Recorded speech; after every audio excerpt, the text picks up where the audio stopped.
Okay, Bob Butchko, RFConnect. I'm sorry, National Sales? National Business Development. National Business Development. Bob Okay. Butchko of RFConnect. Okay, you ready? Yep. Okay, great. Welcome back to RCR Wireless News. We're here at HetNet Expo with Bob Butchko. He is National Business Development Director at RFConnect. Bob, thanks for being here. Good, thank you. Thanks for asking me. So tell us a little bit about your company. We were not familiar with it until we got here. Well, we're a systems integration company that does in-building, and some ODAS, but mostly in-building distributed antenna systems for cell phone coverage, Wi-Fi, public safety radio, concierge radios, anything that's wireless communications inside a building. We've been in business for over 10 years now. We've got 1,500 DAS implementations under our belt. We have a national focus. We've got offices in about 5 different cities around the country, and we are considered one of the top tier systems integrators for DAS in the United States. So you work a lot with the OEMs and the carriers as well, right? Oh yes. Well, this is all a very well orchestrated event. When you put a distributed antenna system in a building, there are the systems integrators like us who sort of orchestrate things. We deal with the local distributors that sell us the products that we put into the buildings. We certainly work with the OEM manufacturers of the parts themselves, Corning and CommScope and Solid and TE and others. And then we have to also do carrier coordination. We've got to go and do designs, take the designs to the carriers, have them approve them, and then work with them to commission the system and have it turned on essentially, because we're rebroadcasting their signal in the building itself. So it sounds like you do a lot of carrier DAS, specifically one carrier? Well, typically the systems integration companies in the U.S., most of them started by basically doing systems integration work for the carriers themselves. So if you were, you would do work for AT&T, or you do work for Verizon or T-Mobile or Sprint. Then as time went on, I'm talking about the last 10 years, that the enterprise now is coming into play, where building owners are paying for the DAS. And it's not the carrier that's totally motivating things and paying for it and in charge. And so that's where you need to coordinate with them, because they're giving you permission to rebroadcast the signal, and they have to approve everything that you do essentially. Now, when you talk about enterprises going ahead and paying for DAS, are you talking more about like hospitals and campuses, or even just like big companies? Yeah. Well, you know, the marketplace is divided into about 5 different segments. One of them is hospitals or healthcare. One of them is hospitality, hotels. You know, there's another, transportation is sometimes included in there.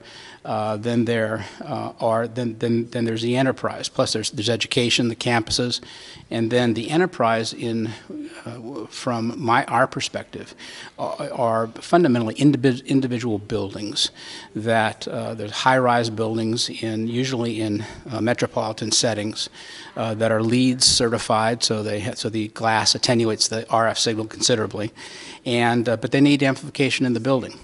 And usually they're not that attractive to the carrier because there's just not enough people in there for them to actually, doesn't satisfy their return on investment formulas. So building owners pay for it. Sometimes they lease the equipment. There's lots of different ways to finance it. But fundamentally there are thousands, maybe hundreds of thousands of buildings, enterprise buildings in the U.S. that need some sort of in-building amplification. And you think the economics will work out within the next few years to? Well, I tell you, it's, you know how important using your cell phone or your smartphone is. We're in a nice hotel here in Chicago, and you get super full bar service, at least on my Verizon phone, because there's a distributed antenna system in this building. If there weren't, you wouldn't get any signal at all.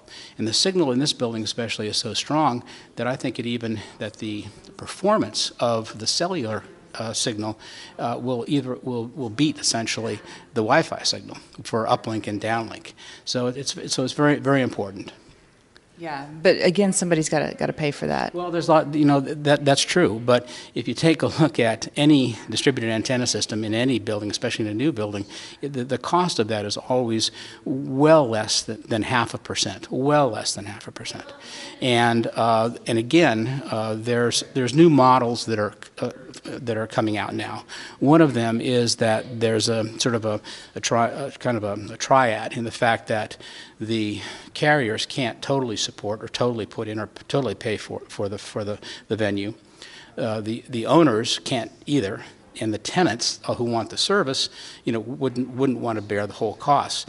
But if you can have the carriers contribute, and the owner of the building contribute the infrastructure, for example, the tenants these days the tide's starting to shift, and they're starting to understand that in fact if they really do need this full bar service constantly, I mean streaming video and all that kind of good stuff that they want, that's of high value to everybody. You know that, I know that, we use our phones all the time. So building owners are now approaching the tenants and saying, look, we'll put in this certain amount, the carriers are going to give us this, we would expect some payment from you or an increase in your rent or whatever to have these kinds of services available. That's at its start, but it's taken an awfully long time to get there because of building owners. This whole the distributed antenna system concept has gone, I'm talking over about an 8-year period, has gone from a total curiosity, okay, to a luxury, then to an amenity, and now if you went upstairs and listened to all the people talk about this thing, it's a utility, okay? Well, if it's in a utility, just like, you pay for water, you pay for gas, you pay for heat and HVAC, people, I believe, will understand that they have to pay for these full services inside the building. And people spend, we've been putting DASs in big public venues for a long time, and just about every public venue has it now. So the next frontier is a place where people spend the majority of their lives, and that's in their workplace, and that's where they really need it. So the enterprise, I think, is the next frontier. And models change, and if there's a will, there's a way as far as financing and all that goes. All right. Bob Butchko, National Business Development, RFConnect. Thank you very much. Thank you very much. Bye-bye. That was very interesting. I learned a lot. Good. Thank you. Thank you for the opportunity. So I'll send you a link.